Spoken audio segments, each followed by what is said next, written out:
दोस्तों, आजकल एक बड़ा घुटन का माहौल चल रहा है पूरी दुनिया में। जो मेरा ऑब्जर्वेशन है कि दुनिया के किसी भी मुल्क में जब धर्म के खिलाफ उन्माद फैलने लगे, किसी धार्मिक उन्माद फैलने लगे, या समुदायों के खिलाफ हिंसा होने लगे, जातियों के खिलाफ हिंसा होने लगे, धर्मों के खिलाफ लोग हथियार लेकर सड़कों पर उतर आए, नारेबाजी करें, नस्लकुशी हो, खून खराबा हो, कत्ल गारत हो, और सरकार खामोश रहे या उस हिंसा को सरकार का समर्थन हो, तो मैं समझता हूं कि हम सबको जाग जाना चाहिए। पूरी दुनिया में ये एक दिन में नहीं होता है। जब धर्मों के खिलाफ या समुदायों के खिलाफ नस्लकुशी होती है तो ये एक दिन का प्रोग्राम नहीं है। इसमें ज़मीन तैयार करते हैं लोग, धार्मिक उन्माद फैलाते हैं, दिलों में जहर बोते हैं बच्चों के, नौजवानों के, उनको ट्रेनिंग दी जाती है और उसके बाद में उनके काले दिल करके उनके दिलों में जहर बो के उनको हथियार थमाए जाते हैं और फिर उनको ये वादा किया जाता है कि सरकार आपके साथ है, फला आपके साथ है, फला आपके साथ है, आप चाहिए। ये दुनिया के सभी मुल्कों का हाल है। एक दिन में नहीं होता है। पूरी ट्रेनिंग, जहर की खेती, इसमें नीचे से लेकर ऊपर तक बहुत से लोग इन्वॉल्व होते हैं। इनको रोकना होगा। और होता यह है कि जब कभी ऐसे खराब लोगों के खिलाफ कोई बोले तो कार्रवाई भी उसी के आदमी के खिलाफ, उसी इंसान के खिलाफ होती है जो खराब कामों का विरोध करता है, जो नस्लकुशी का विरोध करता है, जो कत्ल गारत का विरोध करता है। गिरफ्तारियां भी उन्हीं लोगों की होती हैं। मैं एक किस्सा सुनाऊं बहुत पुराना आपको।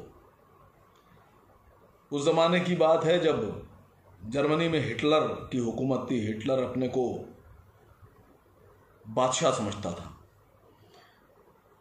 वो दौर था जब हिटलर के इतने भाषणों में इतनी क्रूरता होती थी, इतना दम्भ होता था, इतना गुस्सा भर के वो भाषण देता था और ऐसे खतरनाक भाषण देता था कि लोगों के दिलों में नफरत पैदा कर देता था। बस लोग पागल हो जाते थे कि बस जो ये कह रहा है बस वही सही है। और उसके बाद वो सड़कों पर उतर के हिंसा करने लगते थे। जितनी नस्लकुशी, जितने दंगे, जितने धर्मों और समुदायों के खिलाफ खून खराबा जर्मनी में हुआ, कहीं नहीं हुआ। और हिटलर ने अपनी महत्वाकांक्षा पूरा करने के लिए अपने जर्मनी को तो उसने बर्बाद किया ही किया, बाद में उसने पूरी दुनिया को उस आग में झोंक दिया। एक किस्सा है कि हिटलर के कामों का विरोध, भाई सब जगह अगर खराब काम करेंगे तो बहुत से अच्छे लोग हुक्मरानों के खराब कामों का विरोध करते हैं।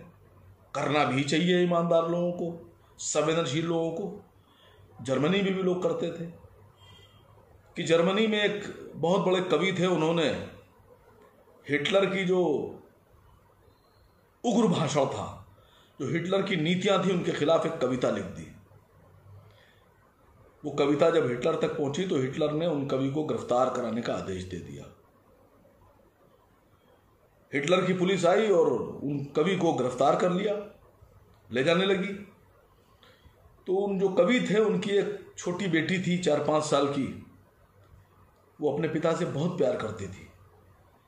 वो रोने लगी, लेकिन पुलिस वालों ने नहीं सुना क्योंकि वो हिटलर की पुलिस थी। वो खींचते हुए उस कवि को ले गए। तो उस छोटी सी बच्ची ने, मासूम बच्ची ने अपनी वालिदा से, माँ से कहा कि ये पुलिस मेरे पिता को, मेरे फादर को क्यों गिरफ्तार करके लिए जा रही है पकड़कर? क्या किया मेरे पिताजी ने? तो उसकी माँ ने कहा, बेटा तुम्हारे पिताजी ने अच्छा काम किया है। उन्होंने एक कविता लिखी है हिटलर के कामों के खिलाफ, इस बादशाह के कामों के खिलाफ एक कविता लिखी है। तो बच्ची मासूम थी, उसने बहुत मासूमियत से कहा, तो क्या हुआ? हिटलर अंकल को चाहिए कि वो मेरे पिताजी के खिलाफ एक कविता लिख दे। बात खत्म हो जाएगी।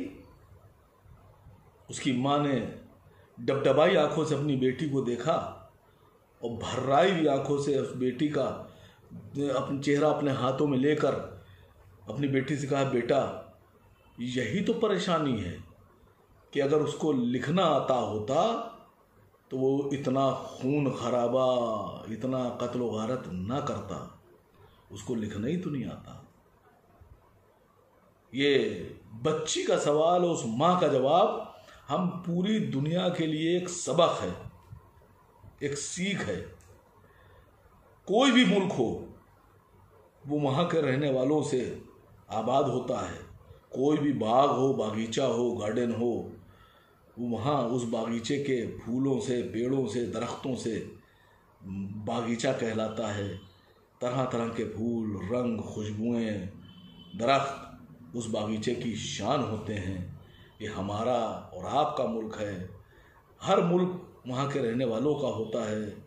आइए हम अपने मुल्क में हर तरह की हिंसा का विरोध करें, हर तरह की नस्ल कुशी का विरोध करें, हर तरह के धार्मिक उन्माद का विरोध करें। ये हमारा आपका अपना घर है, ये हमारा आपका वतन है, ये हमारा आपका फर्ज है कि हम इसको बचाएं।